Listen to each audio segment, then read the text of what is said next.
এয়ারপোর্টে নিয়োগের বিজ্ঞপ্তি প্রকাশিত করা হয়েছে। পশ্চিমবঙ্গের প্রতিটি জেলা থেকে তোমরা অ্যাপ্লিকেশন করতে পারবে। শুধু দমদম এয়ারপোর্ট নয়, দেশের আরও বিভিন্ন এয়ারপোর্টগুলিতে রিক্রুটমেন্ট করা হবে। 3টে পোস্টের ওপরে ভ্যাকেন্সি প্রকাশিত করা হয়েছে। যদি তুমি ফ্রেশার হয়ে থাকো বা আপনি ফ্রেশার হয়ে থাকেন, আবেদন জানাতে পারবেন। যদি আপনি এক্সপিরিয়েন্স ক্যান্ডিডেট হয়ে থাকেন, আবেদন জানাতে পারবেন।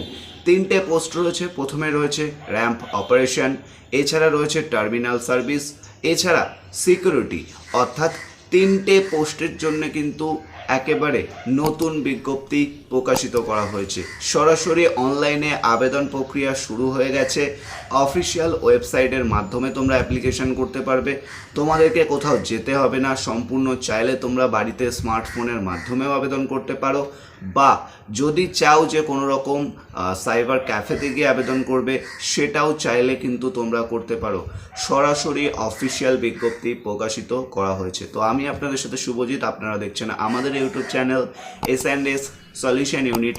তো চলো, ভিডিওটা শুরু করার আগে তোমাদেরকে বেসিক কিছু ইনফরমেশনগুলো বলে দেবো, যাতে তোমাদের আর কোনো রকম ডাউট না থাকে। তো যারা চ্যানেলে প্রথমবার এসেছেন, ভিডিওটাতে একটা লাইক আর চ্যানেলটাকে সাবস্ক্রাইব করে আপনার জেলার নামটি কমেন্ট করে জানাবেন এই ভিডিওর কমেন্ট বক্সে। প্রথমে জানিয়ে রাখি যে এয়ারপোর্ট জবের ক্ষেত্রে বেশ কিছু জিনিস তোমাদেরকে কিন্তু মাথায় রাখতে হবে, যে জিনিসগুলি আমি অবশ্যই তোমাদেরকে স্টেপ বাই স্টেপ বলে দেবো। প্রথমত বলে রাখি, হাতে কোনো রকম বা শরীরে কোনো রকম ট্যাটু থাকা চলবে না। যদি ট্যাটু থাকে তাহলে কিন্তু হবে না, ঠিক আছে? আরেকটা পয়েন্ট, যে পয়েন্টটা একদম মাস্ট বি মাস্ট তোমাদের সবার মধ্যেই থাকে, যে এয়ারপোর্টে যখনই আমি আসছি, মানে আমার পাসপোর্ট থাকতে হবে। অর্থাৎ আমার যদি ইন্ডিয়ান পাসপোর্ট না থাকে, আমি তাহলে আসতে পারবো না। এই ধারণাটা কিন্তু অনেকের মধ্যে রয়েছে। তবে হ্যাঁ, এর মধ্যে একটা ভালো সুযোগ রয়েছে। যদি আপনার কাছে PVC অর্থাৎ পুলিশ ভেরিফিকেশন সার্টিফিকেট থেকে থাকে, সেটাকেও ইউজ করে আপনারা কিন্তু আবেদন বা অ্যাপ্লিকেশন জানাতে পারবেন। এটাই কিন্তু দাবি করা হয়েছে সেখান থেকে। তো এই বিষয়টা অবশ্যই আপনারা একবারও ভালো করে দেখে নেবেন, যে ওয়েবসাইটের তরফ থেকে আমরা এই ভ্যাকেন্সিটিকে বেসিক্যালি পেয়েছি। তবে হ্যাঁ, অফিসিয়াল বিজ্ঞপ্তি অনুযায়ী কিন্তু হায়ারিংটি করা হচ্ছে। কোনো রকম কাজের জন্যে একটি টাকাও তোমাদেরকে কিন্তু ইনভেস্টমেন্ট করতে হচ্ছে না, সম্পূর্ণ ফ্রিতে থাকছে। অর্থাৎ তোমরা বাড়িতে বসেই, শুধুমাত্র যদি তোমার কাছে স্মার্টফোন বা ল্যাপটপ অ্যাভেলেবেল থাকে, তার মাধ্যম দিয়ে তোমরা কিন্তু এই অ্যাপ্লিকেশনটি জানাতে পারো, তাও আবার বাড়িতে বসে। তো দেরি না করে তোমরা যারা আছো, আবেদন করতে চাও, তারা কিন্তু অবশ্যই আবেদন করে নেবে। তো এখানে ইন্টারভিউ প্রসেস যদি বলা যায়, ইন্টারভিউ প্রসেস কিন্তু প্রথমে তোমাদের অ্যাসেসমেন্ট হবে, অর্থাৎ অনলাইন এক্সাম হবে। অনলাইনে এক্সামে তোমরা যদি পাস করতে পারো অ্যাসেসমেন্ট টেস্টে, দেন তোমাদেরকে ফিজিক্যাল রাউন্ড বা ফেস টু ফেস রাউন্ডের জন্যে ডাকা হবে।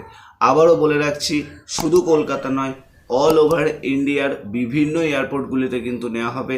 সেহেতু আপনারা আপনাদের চুজ অনুযায়ী নিতে পারবেন না। সেটা ডিসিশন নেবে কোম্পানি, যে আপনাকে কোথায় পাঠানো যেতে পারে। আশা করব আপনারা বেসিক ডিটেলসগুলি বুঝতে পারলেন।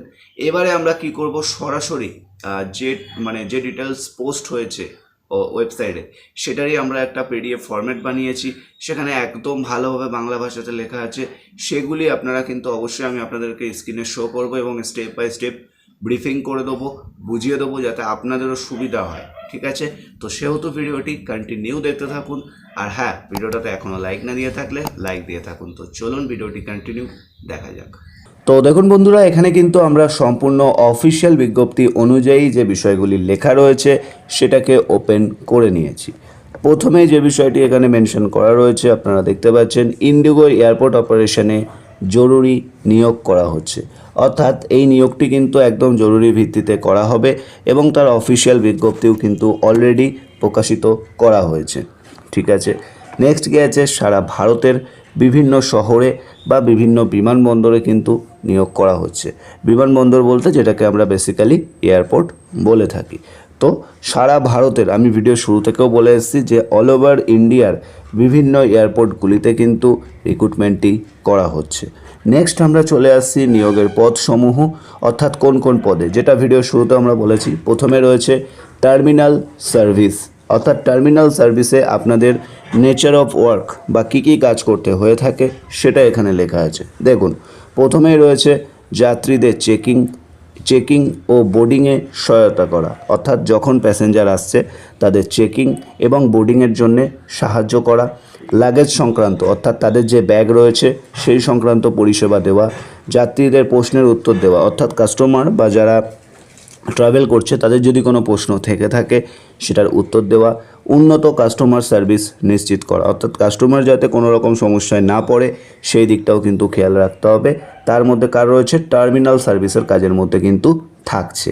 আশা করি বুঝে গেলেন। এরপর আপনাদের ট্রেনিং বাগেরা যা থাকে এগুলি অবশ্যই হবে। নেক্সট রয়েছে সিকিউরিটি। যাত্রী ও লাগেজ সিকিউরিটির কাজ কি রয়েছে, যাত্রী ও লাগেজ স্ক্রিনিং করা, বিমানবন্দরের নিরাপত্তা বজায় রাখা, নির্ধারিত নিরাপত্তা নিয়ম মেনে কাজ করা। তো এইগুলো কিন্তু রয়েছে সিকিউরিটির। ভালো করে দেখে নিন সিকিউরিটির কাজ কি রয়েছে। যাত্রী ও লাগেজ স্ক্রিনিং, অর্থাৎ তার যে লাগেজ রয়েছে সেগুলোকে স্ক্রিনিং করা, বিমানবন্দরের মধ্যে যে নিরাপত্তা কোনো রকম যাতে সমস্যা না হয় নিরাপত্তা বজায় রাখা, নির্ধারিত নিরাপত্তা নিয়ম মেনে কাজ করা। ঠিক আছে। নেক্সট রয়েছে র্যাম্প অপারেশন। এবারে চলে আসি র্যাম্প অপারেশনের কী কাজ রয়েছে। বিমান, অর্থাৎ যেটাকে আমরা প্লেন বলে থাকি, প্লেন আগমন অর্থাৎ আসছে মানে ল্যান্ড করছে বা তারপরে যেটা মানে ল্যান্ড ইন হয়ে যাচ্ছে, ল্যান্ড ইন ল্যান্ড আউট। ঠিক আছে। তো এই যে হচ্ছে আগমন এবং প্রস্থানের গ্রাউন্ড অপারেশন পরিচালনা করা, অর্থাৎ গ্রাউন্ডটা ভালো করে দেখে নেওয়া যাতে কোনো সমস্যা নেই, সমস্যা থাকলে জানানো এবং গ্রাউন্ড স্টাফ যারা রয়েছে তাদের সঙ্গে সমন্বয় করা, নিরাপদ এবং দ্রুত বিমান পরিচালনায় সহায়তা করা, অর্থাৎ যাতে কোনো রকম সমস্যা না হয় সেই দিকগুলো কিন্তু দেখতে হবে। আশা করব আপনারা বুঝে গেলেন যে তিনটে জব রোলের ক্ষেত্রে কী কী নেচার অফ ওয়ার্ক রয়েছে বেসিকভাবে লেখা রইল। নেক্সট রয়েছে শিক্ষাগত যোগ্যতা। যে কোনো স্বীকৃত বিশ্ববিদ্যালয় থেকে স্নাতক, অর্থাৎ আপনাকে গ্র্যাজুয়েশন পাস হতেই হবে। ফ্রেশার ও অভিজ্ঞ উভয় আবেদন করতে পারবেন পদের ভিত্তিতে। আশা করি বুঝতে পারলেন। নেক্সট প্রয়োজনীয় ডকুমেন্ট, কী কী ডকুমেন্ট আপনাদের লাগবে সেটা এখানে মেনশন করা রয়েছে। প্রথমত মাধ্যমিকের সার্টিফিকেট, উচ্চ মাধ্যমিকের সার্টিফিকেট, গ্র্যাজুয়েশনের মার্কশিট, এছাড়া আধার কার্ড, প্যান কার্ড এবং পাসপোর্ট সাইজের পাসপোর্ট লাগবে। যদি আপনার থেকে থাকে 2021 সালের পরে ইস্যু হলে ভালো। তো যাদের পাসপোর্ট আছে তাদের কিন্তু অবশ্যই 2021 সালের পরে ইস্যু হতে হবে, অথবা আপনার পিভিসি পুলিশ ভেরিফিকেশন সার্টিফিকেট থাকতে হবে। এই বিষয়টাও মেনশন করা আছে। অভিজ্ঞ প্রার্থীদের ক্ষেত্রে এক্সপিরিয়েন্স সার্টিফিকেট ও স্যালারি স্লিপ যদি থাকে, যদি আপনি এক্সপিরিয়েন্স ক্যান্ডিডেট হন তাহলে আপনার এক্সপিরিয়েন্স সার্টিফিকেট এবং স্যালারি স্লিপ যদি থাকে তাহলে কিন্তু সেটা দিতে হবে। যোগ্যতা, ভালো যোগাযোগ দক্ষতা থাকতে হবে, পরিচ্ছন্ন ও পেশাদার গ্রুমিং বজায় রাখতে হবে, শরীরে কোনো রকম ট্যাটু থাকা চলবে না, রোটেশনাল শিফটে কাজ করার মানসিকতা থাকতে হবে। এই বিষয়গুলো রয়েছে। এরপরে চলে আসছে চাকরির অবস্থান বা ভারতের বিভিন্ন বিমানবন্দর কোথায় কোথায় নেওয়া হবে। প্রথমে রয়েছে কলকাতা, যেটা আমাদের কাছে মোস্ট ইম্পর্ট্যান্ট। কলকাতা, তো কলকাতাতেই ম্যাক্সিমাম সবাই চান, বাট সবাই কিন্তু ম্যান্ডেটারি পাবেন এটা কোনো গ্যারেন্টি নয়। কলকাতা, দিল্লি, মুম্বাই, বেঙ্গালুরু, হায়দ্রাবাদ, চেন্নাই, আহমেদাবাদ, পুনে, জয়পুর, লখনৌ, কোচি, চণ্ডীগড়, গোয়া, ইন্দোর, নবী মুম্বাই এবং অন্যান্য শহরে। তো এতগুলি লোকেশন হিসেবে কিন্তু এখানে রিক্রুটমেন্টটি করা হচ্ছে। আবেদন প্রক্রিয়া, প্রার্থীদের প্রথমে অনলাইন রেজিস্ট্রেশন ও অ্যাসেসমেন্ট সম্পূর্ণ করতে হবে। শর্টলিস্টেড প্রার্থীদের ইন্টারভিউর জন্য আমন্ত্রণ জানানো হবে। তো আগে প্রথমে তোমাদেরকে অ্যাপ্লিকেশন করে বা রেজিস্ট্রেশন করে অ্যাসেসমেন্ট কমপ্লিট করতে হবে। গুরুত্বপূর্ণ তথ্য বলে রাখি, চাকরির জন্য কাউকে কোনো রকম টাকা পয়সা কোনো কিছু দেবেন না, কারণ টাকা দিয়ে কাজ হয় না, অবশ্যই মাথায় রাখবেন। তো এবার আপনারা যারা আবেদন করতে চাইছেন ফুল অফিসিয়াল নোটিফিকেশন বা অ্যাপ্লিকেশন লিঙ্ক আপনারা আমাদের এই ভিডিও ডিসক্রিপশন বক্সে পেয়ে যাবেন। তো তাড়াতাড়ি যান, আবেদন করুন আর ভিডিওটা যত পারবেন শেয়ার করে সবাইকে জানিয়ে দিন। ধন্যবাদ।